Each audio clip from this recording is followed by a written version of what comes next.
Story 1 of 5. Severe tropical cyclone Maila threatens far north Queensland after cyclone Narelle. Severe tropical cyclone Maila threatens far north Queensland after cyclone Narelle. Here's what every outlet agrees on. Severe tropical cyclone Maila was located in the Solomon Sea about 590 kilometers west of Honiara on April 6, 2026. As a Category 3 system with sustained winds of 130 km per hour and gusts up to 185 km per hour. Cyclone Maila is expected to make landfall in far north Queensland, likely between Cape York Peninsula and Cairns, with potential impacts starting from the weekend of April 6 to 7, 2026. Cyclone Maila was named on April 5, 2026, and is the 11th named tropical cyclone of the 2025-26 Australian cyclone season. Cyclone Narelle struck Cape York Peninsula on March 20, 2026, as a Category 4 system and later made landfall in the Northern Territory and Western Australia, becoming the first storm to do so in 21 years. The Bureau of Meteorology, BOM, warned that Cyclone Maila's path and strength remain uncertain, with potential for it to weaken before landfall or miss the coast entirely. But not all outlets told the same story.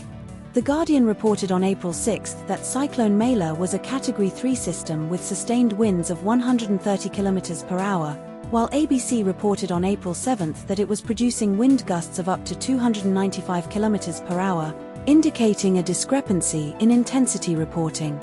The Guardian stated on April 6 that Maila was expected to cross the coast as a Category 4 cyclone, while ABC reported on April 11 that it would likely be a tropical low by landfall.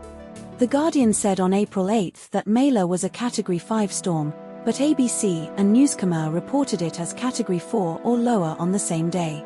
This story was covered by ABC News, The Guardian, news.com.au, and SBS News.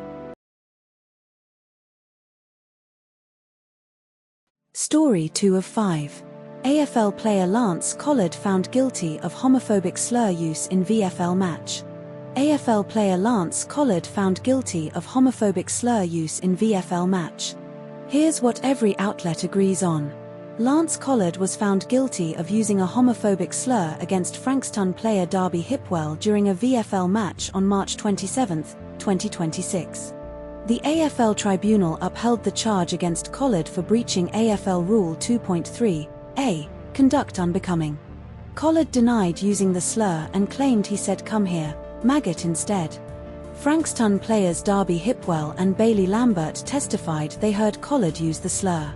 Collard was previously banned for 6 matches in 2024 for using the same homophobic word.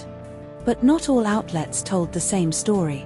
Article 2, Newscomer, states Collard was initially banned for 3 weeks for a brawl, reduced to 2 weeks, while other sources only mention a 2-match suspension for a high hit. Article 5, ABC, mentions Collard's lawyer argued he was charged under the wrong rule, but no other source confirms this specific procedural claim. Article 6, ABC, notes Collard was very engaged in pride in sport training, but no other source provides details on his participation or engagement level. This story was covered by ABC News, The Guardian, and news.com.au. Story 3 of 5. Australia's new law mandates permanent public disclosure of sexual misconduct findings for health practitioners. Australia's new law mandates permanent public disclosure of sexual misconduct findings for health practitioners. Here's what every outlet agrees on. 107 health practitioners now have sexual misconduct findings permanently listed on their public records under new reforms. Of the 107 practitioners, 21 are still currently practicing while 86 have had their registrations cancelled. AHPRA, Australian Health Practitioner Regulation Agency, is reviewing 5,000 additional misconduct findings to identify sexual misconduct cases for retrospective listing. The law change applies retroactively to all practitioners regulated by AHPRA, including doctors, nurses, dentists, psychologists, pharmacists, and physiotherapists. New South Wales has the highest number of identified cases, 35, followed by Victoria. But not all outlets told the same story. The ABC article mentions that the law change was agreed upon by health ministers last year, while News Kamau does not specify the year of the agreement. News Kamau states the law change was published on the 11th of April, 2026, while ABC does not provide an exact publication date for the law change announcement. This story was covered by ABC News and news.com.au. Story 4 of 5. Sydney and Melbourne traffic drops as fuel prices surge due to Middle East conflict. Sydney and Melbourne traffic drops as fuel prices surge due to Middle East conflict. Here's what every outlet agrees on. Average weekday trips on Sydney Harbour Bridge fell from 143,510, ABC, 144,000, Guardian, in early March to 134,835, ABC, 135,000, Guardian, by late March. Diesel prices rose from $1.83, ABC, unspecified, Guardian, in February to $3.01, ABC, unspecified, Guardian, in April, with petrol up 50 litre, Guardian, since the Middle East conflict began. Sydney traffic fell 7% on the Cross City Tunnel and greater than 6% on the M2, Eastern Distributor, and Sydney Harbour Bridge between early March and early April, Guardian, 6% on Harbour Bridge, 7% on City West Link, 5% on Epping Parramatta Roads, ABC.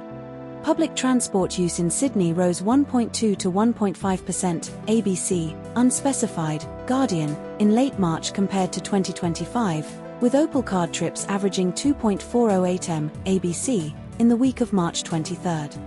Transurban Sydney toll roads saw combined daily trips fall by 6,000 in Q1 2026, Guardian, average daily traffic growth of 0.6%, ABC, in March, with West Connex up 10,000 day and M5 up 2,000 day, Guardian.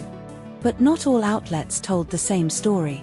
The ABC states diesel prices rose from $1.83 to $3.01 per litre, while The Guardian does not specify the exact February price but notes a 140 litre increase since the US-Iran conflict. The Guardian claims Sydney traffic fell 20% on weekend trips, but the ABC does not mention this specific percentage for weekends, only weekday declines.